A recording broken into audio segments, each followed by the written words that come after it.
खिचड़ी के पराठे। बेटा आजकल तो इंटरनेट का जमाना है। जिन्होंने जिंदगी में कभी एक कप चाय ना बनाई हो ना, वो लड़कियां भी शादी के लिए बायोडेटा भेजते समय 56 भोग बनाने के दावे कर देती है। असलियत तो तब खुलती है जब यही लड़कियां ससुराल पहुंचती है और वहां उनसे बिना मोबाइल फोन के एक गिलास पानी उबलवा लिया जाए ना, तो उसमें भी कंफ्यूज हो जाती है। गलत फहमी में है बहन जी आप।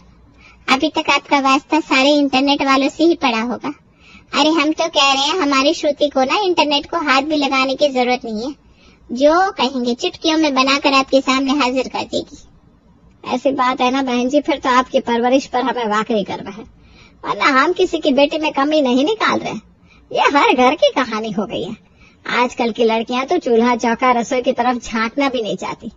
मोबाइल क्या आ गया है उनके हाथ में, उनको लगता है सब बातों का इलाज इसी मोबाइल में है। देखिए बहन जी, मोबाइल इंटरनेट टेक्नोलॉजी सब अपनी जगह है, लेकिन जो स्वाद बड़े बूढ़ों से सीखकर खाना बनाने में है ना, वो इस मोबाइल को देखकर खाना बनाने में नहीं आ सकता। दोनों समधन आपस में बातें कर रही थी और इसी बातचीत के बीच में मालती अपनी बेटी श्रुति को सुशीला से मिलवा देती है। सुशीला को रूप और गुण हर लहजे से श्रुति काफी पसंद आ गई थी और इस तरह जल्दी ही शादी करके श्रुति सुशीला के यहाँ पहुंच जाती है। शादी के बाद, माँ जी अगर आप कहें तो रसोई की जिम्मेदारी अब मैं संभालूं। मेरी शादी को 1 सप्ताह हो गया है, लेकिन अभी तक आपने मुझसे रसोई की पूजा भी नहीं कराई। अरे बेटा अभी 1 ही तो सप्ताह हुआ है तेरी शादी को, और ऐसा कौन सी किताब में लिखा है कि शादी करके ससुराल में आओ तो आते ही काम पर टूट पड़ो। और बेटा अभी तेरे खेलने खाने के दिन है, कोई जल्दी नहीं है मुझे तुझसे खाना बनवाने की। सारी जिंदगी यही तो करना है तुझे। ऐसी बात नहीं है माँ जी, वो क्या है ना, मुझे खाना बनाने का बहुत शौक है और खाना बनाने को मैं काम नहीं समझती, वो मेरी हॉबी है। आप ऐसे समझ लीजिए। बेटा सही बताओ तो ये खाना बनाना हॉबी ही होता है। ये बात सुने हुए मुझे जमाना हो गया। हमारे जमाने की लड़कियां ऐसे बातें किया करती थी कि खाना बनाना, घर का रख रखाव करना उनकी हॉबी है। आजकल की लड़कियों की हॉबी तो इंटरनेट पर नाच नाच के रील बनाना हो गई है। तो कौन से सतयुग से सीधा मेरे घर में आ गई है? मुझे तो अपनी किस्मत पर अभी भी शक हो रहा है। सास की बात सुनकर श्रुति हंसने लगती है। ऐसी बात नहीं है मम्मी जी, अभी भी मेरे जैसी बहुत सी लड़कियां हैं जिन्हें मोबाइल इंटरनेट में सिर खपाने से ज्यादा अपने घर परिवार के साथ समय बिताना और उसे सजाना संवारना अच्छा लगता है। आप तो बस ये बता दीजिए कि मैं खाने में क्या बनाऊं। देख बेटा, खाने पीने का तो ऐसा है कि मेरा जोर तो हमेशा इस बात पर रहता है कि घर में सबको ताजा, शुद्ध और हरी सब्जियों वाला भोजन खाने को मिले, ताकि सबकी सेहत बढ़िया रहे। लेकिन ये सिर्फ मेरी सोच है, ऐसा कुछ हो नहीं पा रहा है। इस घर में तेरी ननद हो, देवर हो या तेरा अपना पति आशुतोष, कोई इस घर में हरी सब्जियां खुश होकर खाना नहीं चाहता। जैसे ही पता चल जाए ना घर में कुछ अच्छी पौष्टिक सब्जी बनी है, सबकी शक्ल पर 12 बज जाते हैं। मैं तो परेशान हो गई हूँ, समझ में नहीं आता क्या करूँ। इस पिज्जा बर्गर में ऐसी आग लगी है ना कि आजकल के बच्चे घर के खाने की तरफ देखना भी नहीं चाहते। ये तो बड़ी चिंता की बात है माँ जी। रोज रोज बाहर का खाना खाना तो बहुत गलत है। और ठीक है, 1-2 सब्जी होती है जो किसी को पसंद नहीं होती, लेकिन अब हर खाने को देखकर अगर सब लोग मुंह बनाएंगे तो कैसे काम चलेगा। मैंने अभी भी फ्रिज में देखा था, कद्दू रखा हुआ है। आप कहे तो आज कद्दू की सब्जी बना दूं? अरे बेटा, किसका नाम ले लिया तूने भी। कद्दू के नाम से ही आशुतोष को ऐसी चिढ़ मच जाती है जैसे किसी ने उसकी पूंछ पर पैर रख दिया हो। 2 दिन बाद वो अपने बिजनेस ट्रिप पर जाने वाला है। उसके जाने के बाद ही कद्दू बनाती हूँ मैं। उसके रहते हुए तो कद्दू बनाना मतलब अपने सर मुसीबत लेना है। ऐसी बात है ना माँ जी, तो आप यही समझ लीजिए कि अब ये आपकी बहू के लिए चैलेंज है। जो सब्जी आशुतोष नहीं खाते वही सब्जी खिलाऊंगी उनको, और उंगलियां चाट चाट कर ना खाई ना तो मेरा नाम आप श्रुति से बदलकर कुछ और रख देना। बहू की बात सुनकर सास की आंखें हैरानी से फटी रह गई थी। देख बेटा, तुझे घर में सबसे बहुत प्यार है, ये बात मैं समझती हूँ, और तुझे खाना बनाना भी अच्छा लगता है। इस बात की तो मुझे कितनी खुशी है, मैं बता ही नहीं सकती। लेकिन बेटा, तेरा पति कितना बड़ा घोड़ा है ये तुझे नहीं पता। अरे जैसे ही उसे पता चलेगा ना घर में कद्दू बना है, उल्टे पांव भाग जाएगा वो घर से बाहर, और बाहर जाकर यही अलाए बलाए खाकर पेट भर लेगा। सासू माँ की बात सुनकर श्रुति मुस्कुराने लगती है और चुपचाप कद्दू उठाकर रसोई में ले जाती है। 1 घंटे के बाद डिनर के लिए सभी लोग टेबल पर बैठे थे। अरे वाह श्रुति, आज क्या बना दिया तुमने डिनर में? अब बता भी दो। मैंने तुम्हें फोन किया तब भी तुमने कहा कि सरप्राइज है। सरप्राइज तो है, और मैं खाने से पहले बताने वाली भी नहीं हूँ कि खाने में क्या बना है। वो तो आपको खाकर खुद ही देखना होगा कि क्या बना है और कैसा बना है। श्रुति की बात सुनकर सभी लोग डाइनिंग टेबल पर बैठकर अपनी अपनी प्लेट के सर्व होने का इंतजार करने लगते हैं। एक के बाद एक श्रुति सभी की प्लेट में गर्मा गर्म करारे पराठे रखती रहती है और सभी लोग वाह वाह करके खाते जाते हैं। एक बात बताओ श्रुति, पराठे तो मम्मी के हाथ के हमने बहुत खाए, लेकिन ये रंग बिरंगे से पराठे मम्मी ने कभी नहीं बनाए। मम्मी तो ज्यादातर आलू गोभी प्याज के ही पराठे बनाती थी। तुमने किस चीज के पराठे बनाए? इसका टेस्ट इतना डिफरेंट लग रहा है। अब अगर मैंने सच बता दिया ना तो कहीं आप गुस्सा ना हो जाओ। बस इसी डर से मैं आपको नहीं बता पा रही हूँ कि ये पराठे जो आपने अभी वाह वाह करके खाए हैं वो आखिर किस चीज के पराठे थे। अरे भाई बता भी दो, ऐसा भी क्या सीक्रेट है?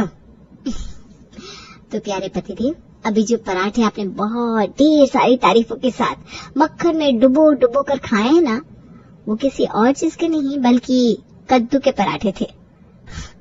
तुम्हें मजाक करने के लिए मैं ही मिलाऊं क्या? कद्दू के भी कहीं पराठे होते क्या? और मैं कोई 10 साल का बच्चा नहीं हूँ जिससे तुम कुछ भी कह लोगी। 25 साल का हट्टा कट्टा नौजवान हूँ। मुझे नहीं पता होगा कद्दू के पराठे होते कि नहीं होते। ऐसा है पतिदेव, ये किसी किताब में नहीं लिखा कि कद्दू के पराठे नहीं बन सकते। कद्दू के पराठे होते हैं, मैंने बनाए हैं और आपने खाए भी हैं। अब आप ये बताइए कि आपको इन पराठों में कोई खराबी नजर आई क्या? अरे लेकिन ऐसा कैसे हो सकता है यार? सब कुछ हो सकता है। मैंने कद्दू की सब्जी नहीं बनाई क्योंकि मैं जानती हूँ कि कद्दू की सब्जी बनती तो आप तुरंत पहचान लेते, अरे ये सब्जी तो कद्दू की है, और उसे खाते ही नहीं। इसलिए मैंने पूरे कद्दू को ग्रेट करके ढेर सारा मसाला, लहसुन, अदरक, प्याज, मिर्ची, धनिया, कसूरी मेथी वगैरह वगैरह मिलाकर आटे में गूंथ लिया और फिर उसके करारे करारे पराठे बना दिए। इसी बहाने सब्जी का पोषण भी मिल गया आपको और स्वाद भी आ गया। बोलो कैसी रही? सही बताओ तो मजा तो मुझे भी आया। मान गए तुम्हारी कुकिंग को। मेरे जैसे लड़के को तुमने कद्दू खिला दिया, और वो भी इस बात का पता लगवाए बिना कि मैं कद्दू खा रहा हूँ। अब बताओ बात है कि नहीं तुम्हारी बीवी में? अब तो श्रुति की इस पाक कला के घर में सभी लोग कायल हो गए थे। नाना जो कभी पालक का साग या पालक की सब्जी की तरफ देखती भी नहीं थी, उसे वो पालक के पराठे बनाकर खिला देती। देवर जी जिनके शरीर में आयरन की कमी थी, उन्हें अब वो लगभग हर रोज चुकंदर के पराठे बनाकर खिलाने लगी थी। वही सब्जियां जिन्हें खाने के नाम पर पहले घर में महायुद्ध छिड़ जाया करता था, अब यूं ही चुटकी बजाकर वो काम होने लगा था, क्योंकि रसोई की जिम्मेदारी अब बहुरानी श्रुति के पास जो थी, और श्रुति की उंगलियों में वो जादू था कि उसके हाथ के पराठे खाकर सब वाह वाह किए बिना नहीं रह पाते थे। मम्मी जी, मेरी मम्मी का फोन आया है। उनका कहना है कि इस वीकेंड पर हम लोग उनके यहाँ चले। अगर आपको कोई ऐतराज ना हो तो मैं मम्मी को हाँ बोल दूं? ठीक है बेटा, कह दो अपनी मम्मी को। अरे भाई समधन जी तो मुझे भी कई बार फोन करके आने के लिए कह चुकी है। अब बार बार उन्हें मना करना भी तो अच्छा नहीं लगता। श्रुति के कहने पर श्रुति की सास उसके मायके जाने के लिए तैयार हो जाती है। शनिवार की सुबह 8 बजे तक सभी लोग तैयार होकर श्रुति के मायके की ओर निकल गए थे। मायके पहुंचकर सबसे पहले उनके लिए गर्मा गर्म कचौड़ियाँ और चाय सर्व किया गया। कचौड़ियाँ खाने की कुछ ही देर बाद श्रुति की मम्मी गर्मा गर्म समोसे ले आई। उसके बाद दोपहर में बढ़िया स्वादिष्ट शाही पनीर, पूरियाँ, पुलाव और रायता खाया। पूरा दिन लगभग खाते खाते ही बीत गया था। शाम के समय, मम्मी बहुत हैवी हो गया आज का खाना। सुबह के नाश्ते से लेकर दोपहर में लंच तक आपने तो सब कुछ इतना हैवी कर रखा था, मुझे तो अब ऐसा लग रहा है कि खाना देखकर ही चक्कर आ जाएगा। आप मेरा तो रात का खाना ही मत बनाना। अरे बेटा सही बताऊं तो तुम्हारे पापा भी यही कह रहे थे, और मुझे भी ना बिल्कुल खाने की इच्छा नहीं है, लेकिन समधन जी और बाकी लोग भी तो है, उनके लिए तो कुछ न कुछ बनाना ही पड़ेगा। लेकिन बेटा मुझे डर इस बात का है कि कहीं बाकी सबकी तबीयत ना खराब हो जाए, क्योंकि संकोच में कोई मना भी नहीं कर पाएगा, और ओवर ईटिंग करने से अगर कुछ परेशानी हो गई तो क्या करेंगे।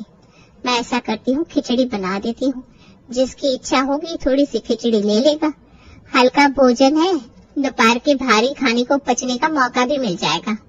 श्रुति और उसकी माँ दोनों आपस में बातचीत करती हैं और उसके बाद परिवार के सभी सदस्यों के लिए खिचड़ी बनाकर तैयार कर देती हैं। कुछ देर बाद जब डिनर के लिए खिचड़ी परोसी जाती है तो श्रुति के ससुराल वालों के चेहरे बिल्कुल पीले पड़ जाते हैं। क्या वो मम्मी जी, खाइए ना। मैंने ही मम्मी से कहा कि पूरा दिन से कुछ न कुछ तला भुना खा रहे हैं, तो इस समय खिचड़ी बना देते हैं, वरना कहीं सबकी सेहत ना बिगड़ जाए। हाँ बेटा ठीक ही किया तुमने। अब क्या बताऊं, मुझे ना भूख से महसूस नहीं हो रही, बस 2-4 चम्मच ही खाऊंगी, थोड़ा ही निकालना। माँ की बात सुनकर बाकी सब भी बिल्कुल नाम मात्र की खिचड़ी अपनी प्लेट में लेते हैं और 5 मिनट के अंदर खा पीकर खड़े हो जाते हैं घर आकर। बेटा तुझे कितने महीने हो गए शादी करके हमारे यहाँ आए हुए, लेकिन इतने दिनों में भी क्या तू हमारी पसंद नापसंद और स्वाद का अंदाजा नहीं लगा पाई? क्या बात हो गई मम्मी जी, अब किस बात से नाराज हैं? कहीं ऐसा तो नहीं कि मेरी मम्मी ने आप लोगों के लिए जो कुछ भी बनाया वो आप लोगों को पसंद नहीं आया? देख बेटा, वैसे तो तेरी मम्मी ने अपनी तरफ से खातिरदारी करने में कोई कसर नहीं छोड़ी, और इस बात के भी हम कायल हैं कि तेरी मम्मी के हाथ में भी तेरी ही तरह स्वाद बहुत है। उनके हाथ के समोसे कचौड़ी खाकर मजा ही आ गया। तो फिर क्या बात है मम्मी जी, आप ऐसी बात क्यों कर रही हैं? अरे बेटा तू ये बता, सुबह तो तेरी मम्मी ने हमें समोसे कचौड़ी जलेबी शाही पनीर और पता नहीं क्या क्या खिलाया, और शाम के समय सीधा खिचड़ी पर आ गई। अरे बेटा खिचड़ी कौन खाता है, और वो भी मेहमानों के सामने तो खास तौर पर खिचड़ी परोसी ही नहीं जाती। हम क्या मरीज नजर आ रहे शक्ल से, जो तेरे मायके वालों ने हमें खिचड़ी खिलाकर चलता कर दिया? ऐसी बात नहीं है मम्मी जी, वो क्या है ना कि मम्मी पापा और मुझे, हम सभी को इतना भारी खाना खाने के बाद बदहजमी जैसा महसूस हो रहा था। मम्मी को लगा कि शायद आप लोग संकोच में कह नहीं पा रहे, बस इसीलिए आप लोगों की सेहत खराब ना हो इसलिए मम्मी ने आप सभी के लिए खिचड़ी बना दी। मैं नहीं जानती थी कि खिचड़ी खाना आप लोगों को इतना अपमानजनक लगेगा। देखो बेटा, हमारे परिवार में कोई भी खिचड़ी की तरफ देखता तक नहीं है। अरे बीमारी में अस्पताल में भर्ती हो जाए तब भी वहाँ कोई खिचड़ी नहीं खाता, और तुमने तो अपने घर ले जाकर दावत के नाम पर खिचड़ी खिला दी। यह तो बिल्कुल आती ही हो गई। अरे मम्मी, मुझे पता होता ना कि भाभी अपने मायके ले जाकर हमें खिचड़ी खिलाने वाली है तो मैं तो हरगिज नहीं जाती। सच बताऊं तो खिचड़ी की शक्ल देखकर मुझे तो चक्कर ही आने लगे थे। बिल्कुल ठीक कहा तूने। कहा तो सुबह आंटी जी ने कचौड़ी और समोसे खिलाए और रात में खिचड़ी खिलाकर सारे मूड का सत्यानाश कर दिया। पूरा परिवार मिलकर श्रुति के मायके में मिली खिचड़ी की मुंह भर भर के बुराइयां कर रहा था, जिसे सुनकर श्रुति बिल्कुल उदास हो जाती है। मम्मी आपको पता है, आज मुझे जितना अपमानित महसूस हुआ है ना, उतना आज से पहले कभी महसूस नहीं हुआ। आपने मेरे ससुराल वालों के लिए जो खिचड़ी बनाई थी उसकी वजह से मुझे इतना उपहास और ताने सुनने को मिला है कि आज मेरा दिल रो रहा है। देख बेटा, तेरी शादी को 2 महीने हो गए। इन 2 महीनों में तूने अपने आप को बहुत अच्छे से साबित किया है। अपना दिल छोटा मत कर। और रही बात अगर खिचड़ी की, तो तू मेरी बेटी है, तुझे ये साबित करके दिखाना होगा। मैं समझी नहीं मम्मी, आप कहना क्या चाहती हो? देख बेटा, जैसे तूने कद्दू पालक और चुकंदर खाना सिखाया ना अपने ससुराल वालों को, ठीक उसी तरह अब तुझे ही इन्हें खिचड़ी खिलाकर इनका गुरूर तोड़ना होगा। मैं सब समझ गई। अब आप देखती जाओ मैं क्या करती हूँ। अगले दिन, मम्मी जी आज मैंने नाश्ते में दाल के पराठे बनाए हैं। दाल तो भिगोई भी नहीं थी तूने, कच्ची दाल के ही पराठे बना देगी क्या? नहीं मम्मी जी, वो दोपहर के खाने में जो दाल बनी थी ना, वही बच गई है, उसी को आटे में गूंदकर बढ़िया से पराठे बना दिए हैं। आप खाकर देखिए ना, आपको अच्छे लग रहे कि नहीं। श्रुति के बने पराठे खाकर सास बहुत प्रसन्न हो जाती है। अरे बेटा, दाल से इस तरह से भी पराठे बन सकते हैं, ये तो हमें पता ही नहीं था। मैं तो आज तक सिर्फ दाल को भिगो कर या पीस कर ही उसके पराठे बनाती थी। अब तुम ऐसा क्या करो, ये बची हुई दाल का चक्कर छोड़ो। जब भी दाल के पराठे खाने का मन हो ना, ताजी दाल बनाओ और फिर उसके पराठे सेक दो। ठीक है मम्मी जी। इसका मतलब ये है कि मेरा तीर एकदम निशाने पर लगा है। अब आप दाल के पराठे समझकर खिचड़ी के पराठे खाएंगे और उसके बाद मैं आप लोगों के अहम को टुकड़े टुकड़े कर दूंगी। अगले दिन श्रुति जानबूझकर पहले खिचड़ी बनाती है, फिर उसके बाद आटे में गूंथकर उसके पराठे तैयार कर देती है। बेटा, लग रहा है मेरी बातों को सीरियसली ले लिया तूने। आज फिर दाल के पराठे बनाए है ना? जी मम्मी जी, ऐसे ही समझ लीजिए। खाएंगे ना? आपको तो अच्छे लगे थे। हाँ बेटा, तुम्हारे हाथ के पराठों का तो कोई जवाब ही नहीं है। मैं तो कहती हूँ अपने पराठे लेकर तुम मास्टर शेफ में चली जाओ, वहाँ पर भी तुम ही जीतोगी भाई। पता नहीं क्या जादू है तुम्हारे हाथ के पराठों में, तुम सेक देती हो तो समझो अमृत घुल जाता है। मम्मी जी आप ही ना, खाकर तो देखिए, ऐसे ही तारीफ किए जा रही हैं। आज तो मैंने थोड़ा सा एक्सपेरिमेंट किया है टेस्ट के लिए। अरे बेटा, तुम्हारे एक्सपेरिमेंट पर हमको पूरा भरोसा है, जो भी होगा बढ़िया ही होगा। श्रुति के खिचड़ी वाले पराठे सभी लोग बड़े आराम से खा जाते हैं और किसी को पता नहीं चलता कि आज दाल के नाम पर जो पराठे उन्होंने खाए हैं वो दरअसल दाल के नहीं बल्कि खिचड़ी के पराठे थे। अब जब से घर में सबने खिचड़ी के पराठे खाए थे, बाकी पराठों की तो मानो छुट्टी सी हो गई थी। 2 दिन बाद, भाभी नाश्ते में क्या बनाओगे? आज तो संडे है। बताओ क्या खाने का मन है? कहो तो अपने हाथ के स्पेशल पराठों का जादू चला दूं। भाभी प्लीज पराठे ही बना लो, गोभी और आलू वालों के चक्कर में मत पड़ना। आप तो अपने वही दाल के पराठे बना देना। अगर तुम्हें दाल के पराठे इतने पसंद आ गए ना ननद रानी, तो एक सच जान लो। सच? कैसा सच भाभी? सच ये है कि जिस पराठों को आप लोग इतना उंगलियां चाट चाट कर खा रहे हो ना, वो दाल के नहीं खिचड़ी के पराठे हैं। वही खिचड़ी जिसे देखकर आप सबको चक्कर आने लगता है। और क्या कहा था देवर जी आपने? खिचड़ी खाना आपकी शान के खिलाफ है। तो फिर खिचड़ी के पराठे खाकर तो वाह वाह कर रहे हैं आप। अब बताइए क्या कहेंगे? कोई भी खाना छोटा या बड़ा नहीं होता, और खिचड़ी कोई ऐसा तुच्छ भोजन नहीं है कि आपके सामने आ जाए तो चक्कर आने लग जाए। बताइए, मैंने खिला दी ना आप सबको खिचड़ी? देख बहू, तेरे हाथों में स्वाद है, ये बात हम सब मानते हैं, लेकिन ये जो तूने खिचड़ी खिलाकर हमारा धर्म भ्रष्ट किया है ना, इस बात के लिए मैं तुझे कभी माफ नहीं करूंगी। बेटा 30 साल की गृहस्थी है मेरी, मजाल है कि 30 सालों में मैंने कभी 3 बार भी खिचड़ी बनाई हो, और तूने पिछले 3 महीने में मुझे लग रहा है कम से कम 30 बार तो हमें खिचड़ी के पराठे बनाकर खिलाती है। अच्छा पागल बनाया तूने, हमारे विश्वास का गलत फायदा उठाया है तूने। बिल्कुल ठीक कह रही हो भाग्यवान तुम, इसीलिए कहते हैं बहू को इतना सर पर नहीं चढ़ाना चाहिए। देख लिया ना तुमने अपनी मनमानी का नतीजा, कि आज की बहू के राज में हमें खिचड़ी के पराठे खाने पड़ रहे। एक एक करके सब अपना गुस्सा श्रुति पर निकाल रहे थे और श्रुति चुपचाप सबकी बातें सुन रही थी। कुछ देर बाद, अब खड़े होकर सिर्फ बातें ही सुनती रहेगी या जाकर नाश्ते की भी तैयारी करेगी? टाइम देखा है कितना हो रहा है? और हाँ, ये सब हो गया इसका यह मतलब नहीं है कि सब भूख हड़ताल पर रहेंगे। खाना तो सब खाएंगे। जाकर पराठे बना ले। कौन से पराठे बनाने हैं मम्मी जी? दाल के पराठे बना ले। ठीक है।